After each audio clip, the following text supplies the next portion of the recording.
toyeli boso ya oyo azali na maloba nyonso mpona kosala esengo ya motema na yo kombo na ye Yesu Kristo ye nde nzambe malamu ye nde oyo totiela motema.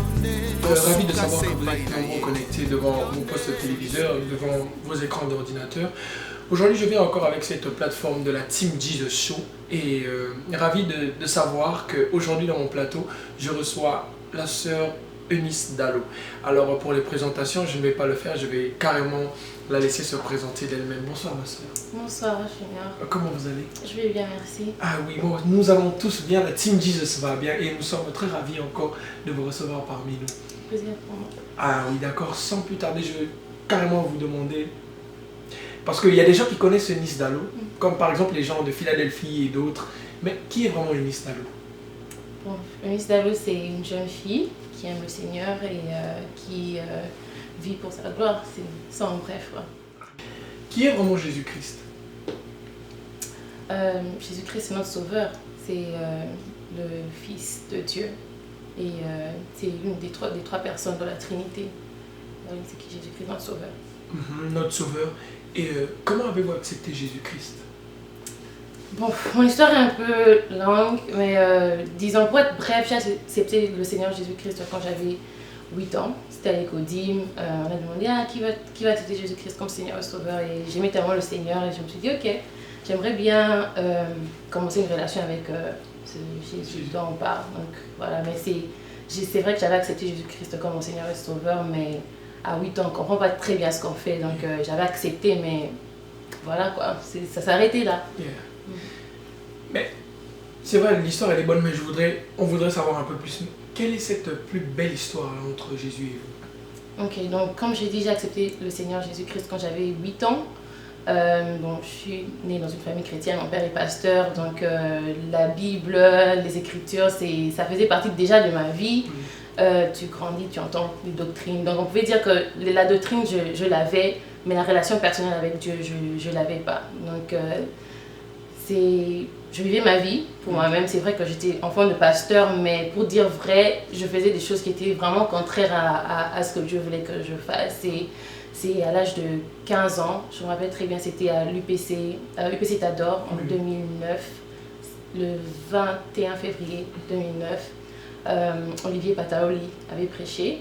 Ce jour-là, c'est ce jour-là que j'ai décidé de redédier ma vie à Christ parce que j'avais vraiment compris que la vie que je vivais et celle que j'avais décidé quand j'avais 8 ans était vraiment contraire. Donc c'était ce jour-là, à l'UPC Tador, que j'avais décidé de redédier ma vie au Seigneur Jésus-Christ. Et depuis lors, c'est une belle histoire. Wow, très belle histoire.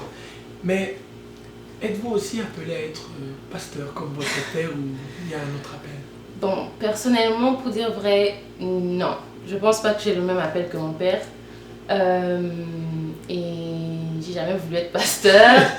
Je me suis toujours dit, en tout cas, j'ai un père pasteur, ça suffit. Moi, je ferai ma vie autrement. Mais bon, le plus je grandis, le plus j'apprends ma relation avec le Seigneur. Je sens que commence à me pousser un peu plus du côté ministère. Pas forcément que je serai pasteur, mais en tout cas, je sais que je suis appelée à servir Dieu.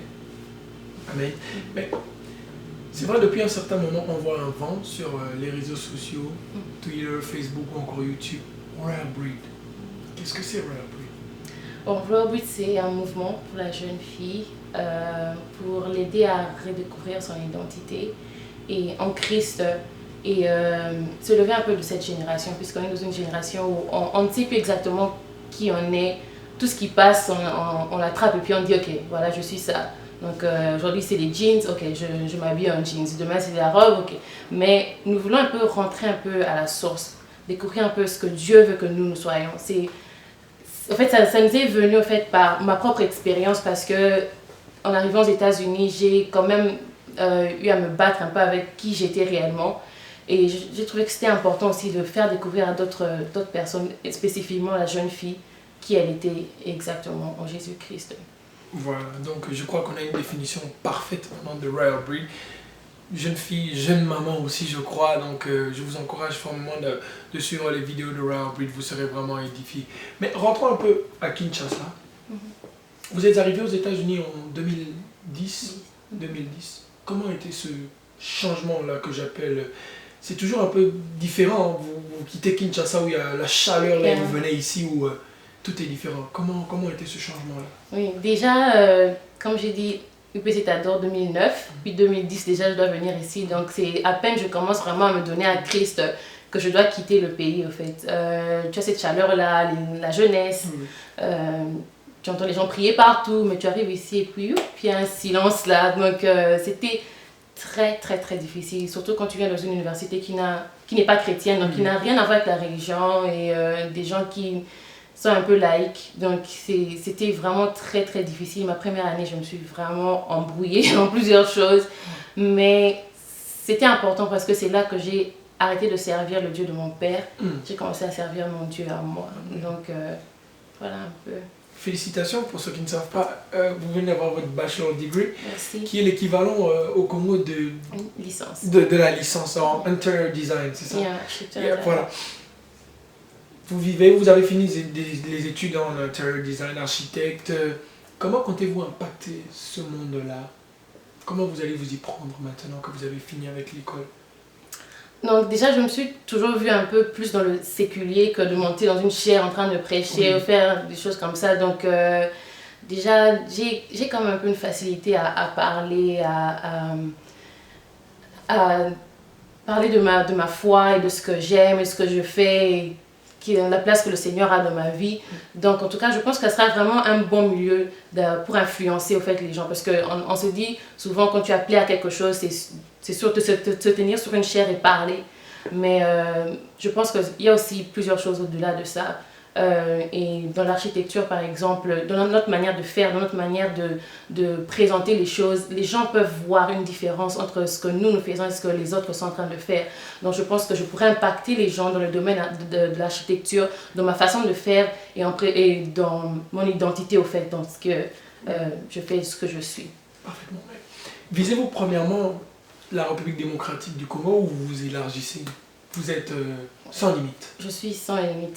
Déjà que j'aime beaucoup voyager, donc moi en tout cas partout là où le Seigneur m'emmènera, j'irai. Mais pour un premier temps, je pense que c'est Kinshasa d'abord, là où le feu va commencer à brûler. D'accord. En rentrant à Kinshasa, vous rentrez bien sûr à l'église, dans votre église Philadelphie. Comptez-vous commencer à servir dans des départements ou Déjà, je servais déjà à la jeunesse. Ah oui. À la chorale. C'est vrai, je suis en train de me demander si vraiment j'ai vraiment envie de rentrer à la chorale ou si j'ai envie d'entrer dans le conseil. Mais ce qui est sûr, c'est que je servirai Dieu à la chorale. À la jeunesse. À la jeunesse de mon église. Merci, sœur Eunice. Il y a des gens qui nous suivent de par le monde. Il y a de ceux-là qui sont chrétiens, il y a de ceux-là qui ne sont pas chrétiens. Mais je voudrais premièrement que vous puissiez commencer avec toutes ces personnes qui nous regardent, qui n'ont pas encore reçu Jésus-Christ comme Seigneur et Sauveur. Qu'est-ce que vous pouvez leur garantir? Qu'est-ce qu'il y a de mieux en Christ que dans la vie de la débauche? Il n'y en a pas. Et deuxièmement, si vous pouvez prier ou donner des paroles pour ces personnes qui nous suivent, qui sont ces chrétiens qui sont en train de passer des moments très difficiles.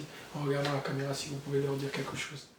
Et donc, j'aimerais vous parler à vous qui êtes en train de vous poser des questions. J'entends parler de Jésus-Christ, mais je ne sais pas exactement si je dois le suivre. Je ne sais pas exactement qui il est, qu'est-ce qui va changer dans ma vie.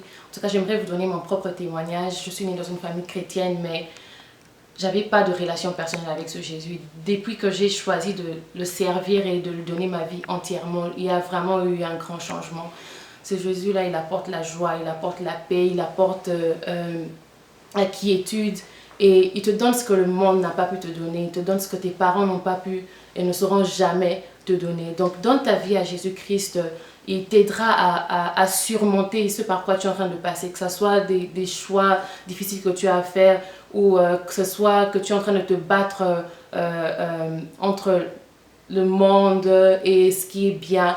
Le Jésus-Christ, là, il va t'aider au fait à vivre une vie épanouie et te garantir au fait une vie éternelle. Donc accepte Jésus-Christ comme Seigneur et Sauveur et tu verras qu'il y aura un changement entre ce que tu es en train de vivre maintenant et ce que tu pourras vivre dans le futur. Donc j'aimerais aussi faire une prière avec vous. Si tu veux bien prier avec moi à ces instants. Seigneur Jésus-Christ, je te confie ces personnes qui sont en train de me suivre de partout. je te confie leur vie, tu connais leurs problèmes, tu connais les troubles par lesquels ils sont en train de passer. Je te les recommande entre tes mains, Seigneur Jésus-Christ. J'aimerais que tu clarifies les choses dans leur tête, que tu leur aides à prendre cette décision de te choisir, de te servir toute leur vie. Seigneur, je sais que ce n'est pas facile de prendre une décision de te suivre. Ça a l'air facile, mais c'est tellement difficile quand on s'y met aussi. Il y a le diable qui nous cherche encore plus qu'avant. Mais Seigneur, j'aimerais que tu leur donnes cette force de te suivre réellement. Toi qui as été ma force, Seigneur, que tu sois aussi leur force.